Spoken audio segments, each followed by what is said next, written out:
Buenos días, vamos a comenzar la clase de hoy recordando el ejemplo con el que terminamos la clase pasada. Este ejemplo era de una función que iba de k a la 5 en k a la 6 y estaba definida por esta larga fórmula. Cabe destacar que en el video anterior había un error, estaba mal escrita la fórmula y otros errores más. Bueno, entonces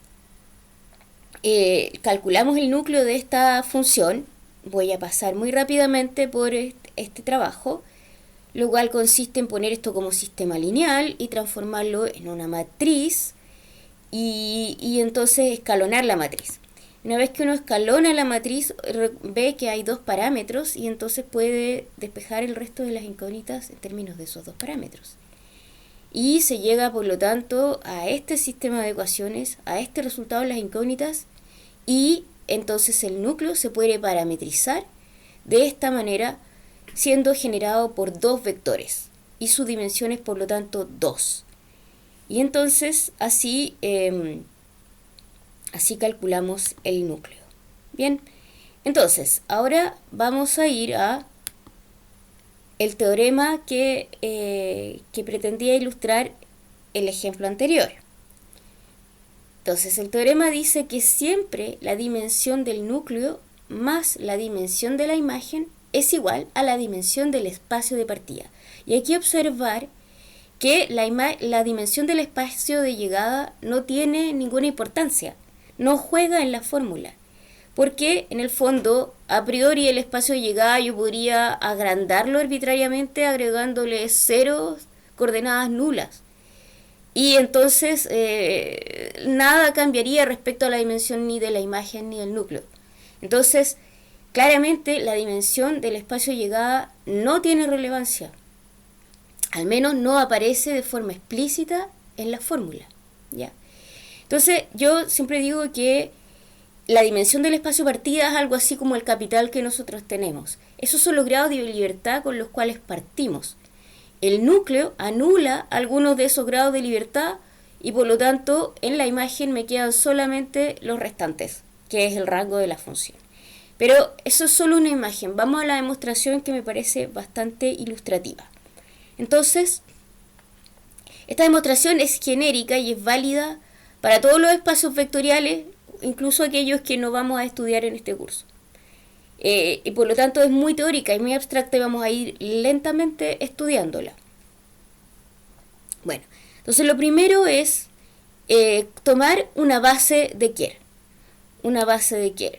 No sabemos cuánto es el Kerr porque es una función desconocida, pero tendrá una base. Entonces a esa base le vamos a dar nombre, la vamos a llamar vectores u sub 1 hasta u sub k, asumiendo que tiene k vectores, por lo tanto k ha de ser la dimensión del núcleo, la nulidad de t. Ya. Bueno, dos casos aparecen. El primer caso y trivial es si es que k fuese directamente igual a la dimensión del espacio de partida. Eso significa que estos k vectores en realidad son m vectores que generan al Kerr de t. Pero la dimensión del espacio de partida es m, por lo tanto si Kerr de t tiene también dimensión m, significa que Kerr de t en realidad es todo el espacio de partida. Ahora, ¿cómo puede ser eso? Que una función tenga su núcleo igual a todo el espacio de partida. Recordemos que el Kerr es el lugar donde la función toma valor 0. Significa que toma valor 0 en todas partes. Eso solo puede ocurrir solamente si la función es la función nula. Y si es la función nula, es la función que le asocia el 0 a todos los vectores. Por lo tanto, la imagen de tal función, el recorrido de tal función, tiene solamente un punto, el nulo. Entonces, la dimensión del rango va a ser 0, la dimensión del Kerr era m, por lo tanto su suma es m y se verifica el teorema como dijimos.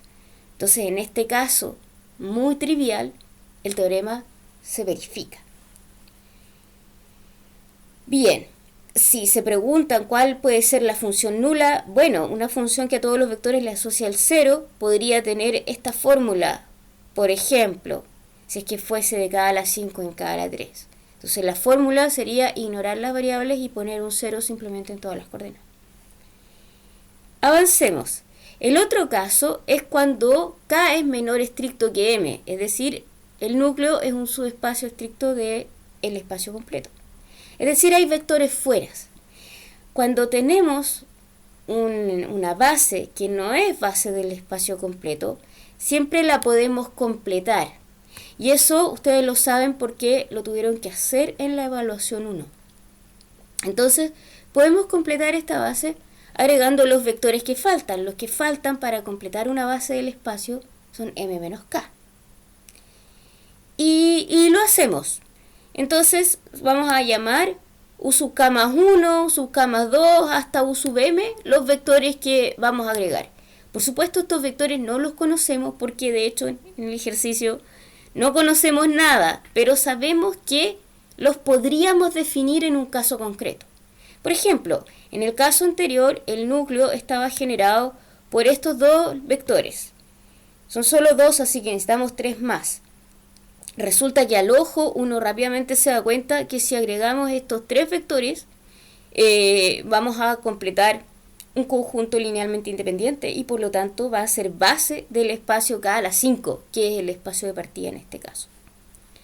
Ustedes podrán verificar que estos vectores resultan LI. Aquí lo hice al ojo, pero ustedes saben que esto se hace de manera seria por otros procedimientos. Bueno, sigamos. Entonces, lo interesante es que con este truco tenemos ahora una base ya del espacio completo. Y entonces estamos en condiciones de calcular la imagen, porque según una fórmula que vimos en la propiedad 2 del capítulo, dice que la imagen de una función es el espacio generado por la imagen de los vectores de una base a través de la función. Entonces tomamos los vectores que habíamos escogido y calculamos su imagen. Tenemos el espacio generado y ese es la imagen de la función. Esa es una de las tantas maneras de calcularla.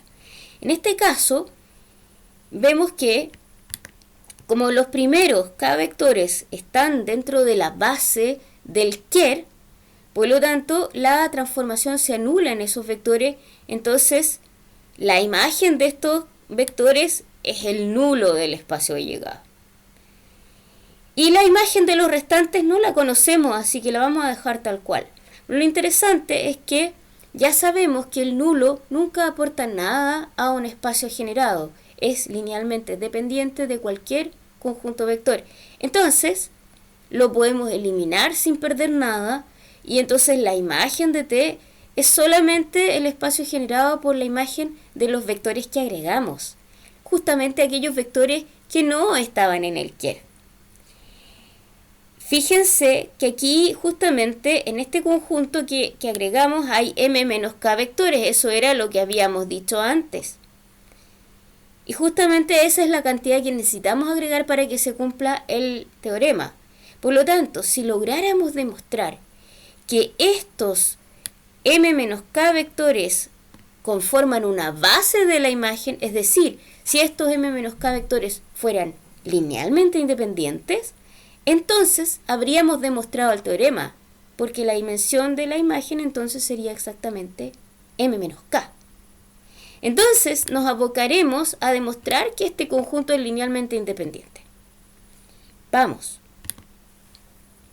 Bueno, para prepararnos en el ejemplo que habíamos visto, si hacemos ese ejercicio, tendríamos que calcular la función, que en ese caso se llamaba e, en todos estos vectores. Bueno, si hacemos eso, los dos primeros vectores que estaban en el ker claramente me dan 0, pero los otros me dan otros vectores interesantes. Si ustedes hacen los cálculos o si revisan el ejercicio, van a ver que estos tres vectores son linealmente independientes, ¿ya? Pero eso no es una casualidad, eso se obtiene gracias a este teorema. Entonces, demostremos independencia lineal. Ahora aquí va a ser un poco abstracto y difícil para lo que hemos visto en este curso, porque no lo vamos a hacer usando un sistema lineal, porque no tenemos los vectores, entonces no podemos hablar de matriz. De hecho, el valor de m podría ser 1.255.402. Entonces, no podemos a plantear el sistema. Entonces lo vamos a hacer solamente con lógica matemática. Entonces, bueno, ¿en qué consiste el sistema? Lo que queremos es ver si es que existen escanales no triviales, no todos nulos, que al ponderarlos por los vectores que nos interesan, me dan el nulo. Los vectores que nos interesan son los u sub i con i desde k más 1 hasta m. Entonces, planteo la ecuación de independencia lineal. Esta es una combinación lineal no trivial que me dé el nulo. Bueno, voy a suponer que es no trivial o voy a intentar de encontrar una no trivial. Entonces, analizamos esto. Si esta combinación lineal es nula, dado que la función t está aquí, por linealidad, el escalar puede entrar hacia adentro y también la sumatoria, y entonces esta expresión que está acá, en realidad es exactamente igual a esta otra expresión de acá, del lado que escribí acá. Entonces lo que tenemos es que la imagen de esta sumatoria es el nulo. Pero eso significa que esta sumatoria justamente está dentro del núcleo de la función, del ker. Y por lo tanto, estos vectores, esta combinación lineal que tengo acá, va a ser una combinación lineal de los primeros vectores que nos dimos, porque esos conformaban una base del ker. O sea, esta combinación lineal de vectores que estaban fuera de ker, resulta que está dentro de ker. Eso ya es un poco raro, ¿no les parece? Pero concretemos, estamos a punto de lograrlo.